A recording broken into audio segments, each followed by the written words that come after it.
CEOs and founders to talk about going direct to consumer because you all came at it from a different way. Susan, you had experience in the whole internet 1 and 2.0 world at Living Social, and you launched Framebridge. It's only direct to consumer, and now you have your first retail stores in Washington, D.C., allowing people to come in and feel the frames themselves. Parachute, Ariel started direct to consumer. Now you have 6 stores, allowing people to come and feel the fabrics and sort of changing that whole experience. And then, of course, we have Sarah, which you came at this the totally opposite way. Yeah. You were in retailers, you were selling your shoes through Bloomingdale's and others, and then a year ago, you totally transformed your business model. You pulled back from all those retailers. Now you're only direct to consumer, and no store presence at all right now other than some pop-ups. So I think the first question I would ask is, why is direct to consumer so powerful right now?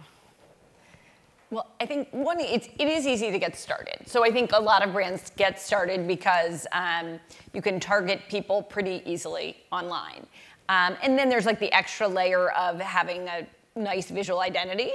But the truth is, if you have a good product and if you use your advantage of direct-to-consumer by using your relationship with the customer and the data to get smarter and smarter and serve them better and better and better, you're going to be successful. And so I think it's just, I know you all feel this way, it's a real privilege to be that close to your customers. And you can, it allows you to get better. Sarah, a year into this direct-to-consumer model, must have been a real leap of faith to pull back from retailers when you had a sustainable business there. What do you see as the advantage now that you're deeper into it? Yeah, I mean, it was terrifying. We pulled back so that we could cut our prices in half.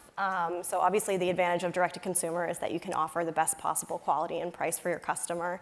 We're all handmade in Italy and produced in the same factories as Hermes and Manolo Blahnik, but we're sold direct.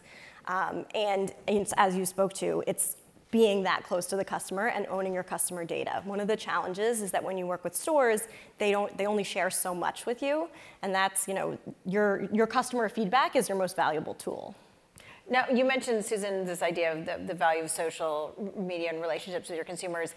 I follow you on Instagram, even though I've never bought any Parachute sheets. And one thing I always wonder is, I mean, the stuff looks great. It's always beautifully styled.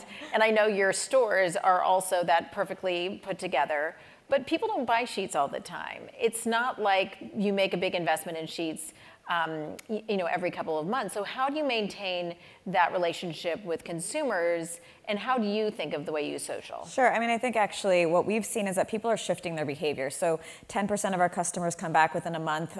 Within 3 months, almost 20% of our customers are coming back. And the way that we think about our assortment is that it's really additive. So everything is designed to mix and match. We're in many rooms within the home, and we're seeing people shop seasonally in a new way. So, but you know, it is challenging. It's not something that you necessarily wear outside. And so we're always thinking about how to continue to build and how to continue to create products that are going to keep our customers coming back. And do you think that your business is only possible because of social, in terms of the way you launched and were able to maintain that relationship? It's certainly helpful. I mean, I think, you know, the home, much like fashion, has become so important on social. People are really sharing, you know, all parts of their home. And, you know, when I first started almost, 5 years ago, there wasn't that same Instagram following, and people weren't sharing, pictures of their bed, frequently. And that's also what's led to this repeat behavior, is that, I want to share my bed again, but like maybe I want it to look different.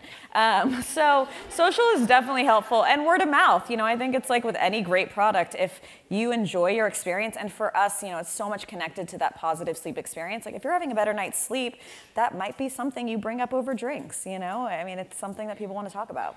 Yeah. Susan, how do you think about the idea of building a brand from scratch? I mean, we were talking backstage about some of the crazy things that you frame, very sentimental things, whether it's ticket stubs or Post-its. I heard you had someone's umbilical cord you framed. So some crazy things. So people are trusting you not only with the idea that you're going to make their house look good, but with these very intimate objects that they have to know not only are you going to preserve, but also not lose in the process. So interestingly, that's where social proof has been very helpful to our business. We've seen our average order value grow over time. People send us more things at one time because their friends have happily Framebridge items. So yeah, we're in a category where trust matters, and we're in a category where design matters. And so again, having that direct connection with the customer is really important. So Sarah, you mentioned data. What kind of data do you get now that you're D2C? And what can you do with it in terms of improving the brand? Even just understanding where your customer is, right, and what they're looking for, and speaking directly to them. I actually take customer service calls once a week. I usually try and do 2 hours of it, just to speak to the customer and understand that. I think, one of the other benefits that you were speaking to with speaking direct to your customer is that you can really tell them the story that you want to tell them about the brand. I think one of the challenges for us in the beginning, especially in luxury shoes, was that I started this company because I wanted to make shoes that were comfortable and beautiful. And I would go to these department stores and people would be like, well, comfort's not sexy.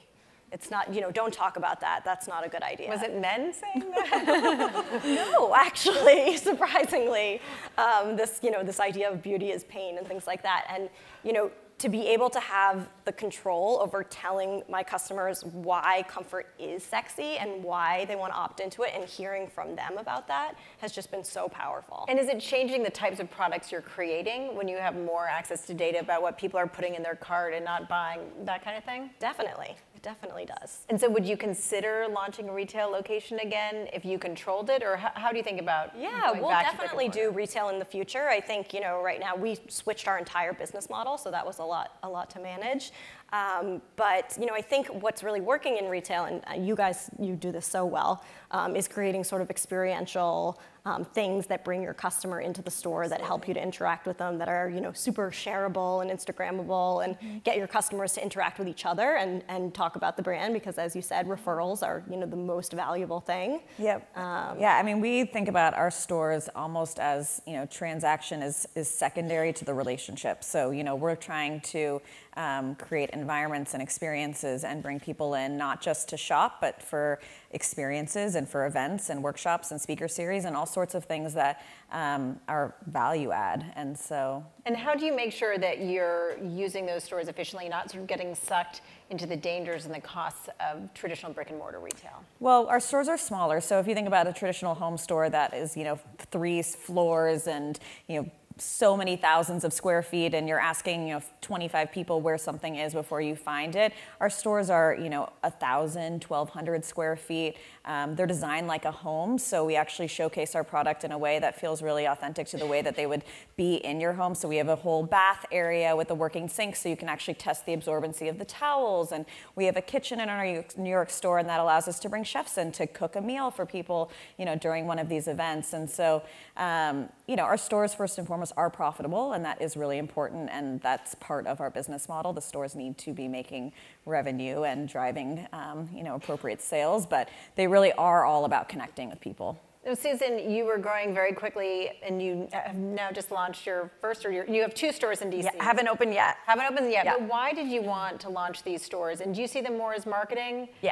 So both reducing any customer friction. So we have to do 2 things. We have to make the end product beautiful, and we have to make the whole process so easy. So this is a way of doing that. They can come in, they can touch and feel the product, certainly, but mainly it's just customers want to drop things off with us, and we want to make, we want to make this whole task that used to be really onerous just as streamlined as possible. And so if having a small footprint store helps people do that, we'll be there for them. So the way Rent the Runway has these drop-off locations, does that mean you can imagine having drop-off locations around the country, or how widespread do you see your actual brick and mortar presence? Yeah, I mean, look, we're like everything in our type of companies, you test and learn, and so we're going to test and learn, but I do anticipate it. We've done a lot of pop-ups, and what we see is that people truly come with their whole stack of things they've had under their bed forever. People even hand us their phone and say, like, sort of help us curate, and so they don't want the long traditional experience. Again, this is what you're seeing with all of these brands, right? It's just like they want the new modern version of that thing. And if you were talking a little bit earlier about trust and the sense that you have this relationship with your consumers, how, as a direct-to-consumer brand, do you go about starting to build that from scratch, build the brand from scratch, build the trust associated with the brand? For the shoes, it's a big purchase. For it's a couple $100s. For the sheets, this is something that you prioritize being organic. You have it in your bed. You have it in your home. You're sending off your most prized possessions to Framebridge. How do you start and think about sort of building and scaling a brand like that. Now Parachute is obviously much bigger than just sheets. Yeah, I mean, for us, it's really it's been all about quality since the beginning. So we don't introduce any products that we really don't believe in. And building that quality, I mean, I think with any brand, I mean, there's a lot of options out there for all of us. You know, we can shop at a number of different places.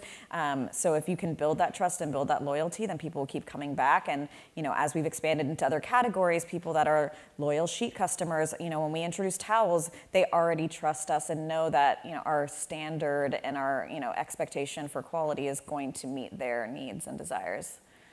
What about you, Sarah? What do you think about this as you grow in the next phase of your company? Building the brand? Or do you think of yourself as connecting with new customers now, or sort of reconnecting with the customers who bought your shoes at stores like? Yeah, I think it's been interesting for us because we've been able to maintain this existing customer, but you know, by virtue of the fact, if you think about who's shopping at a Barney's New York at, you know, an $800 price point, is very affluent, and she's super excited to get, you know, the shoes at a lower price. And we had to do a lot of customer retention work too when we were switching to direct to consumer. We even did something where we refunded people or gave them a credit for the site for the difference of the price of their shoes when we switched to direct.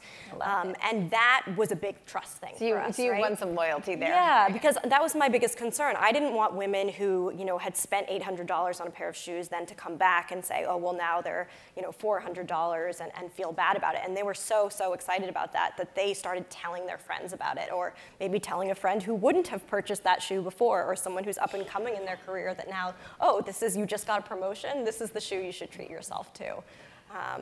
Which has been great. Yeah, and so before we close out, the biggest challenge that each of you see in scaling these businesses, whether it's managing the growth of the brick and mortar presence while also growing the direct to consumer, or whether it's the wealth of competition, or whether it's Amazon, which could jump in at any moment and start trying to recreate any of these businesses. Maybe not the shoes. I think always with our business, and you're catching me in mid-December, it's managing supply and demand and really keeping up in the holiday season. Yeah. It's keeping up, but it's really keeping those aligned, and that's the advantage, again, of direct-to-consumer is we'll get better and better at forecasting, but still, we have to fulfill everything we sell. And are you worried about the threat of Amazon, any of you? No. We're not going to let them sell our products, so. You're not, yeah. Yeah. But so then what's the biggest challenge then? I mean, it's operational complexities, you know, just as you continue to grow, as we introduce new SKUs, as we introduce new categories, as we try to, you know, our supply chain just gets more and more intense. But that's the fun part, you know? It's part of the challenge. And do you feel compelled to keep introducing new categories to make sure that you keep those consumers engaged? Yeah, but we do so in a very thoughtful way. I mean, we don't want our top nav to look like the top nav of other bigger box retailers. I mean, there is a curation element that people really like about our brand, but we do want to be in lots of rooms within your home, and we do want to be thought of as a place where you can really complete that home experience. So there is more to come. And the last final thought, Sarah, now that you're all in on D2C, what's the biggest challenge? I think inventory, as you said, inventory management and planning is really a challenge. We've had a situation which is a benefit and a challenge of insane wait lists this year. Which can only be good for so long for customers, and you know, figuring out how to manage those wait lists and understand, you know, how do we not have them in the future, and how do we take those people and turn them into customers that are going to convert on another product that we do have, has been really, really important for us. Great. Well, on that note, we'll wrap it up. Susan, Ariel, and Sarah, thank you so much for joining us today. We really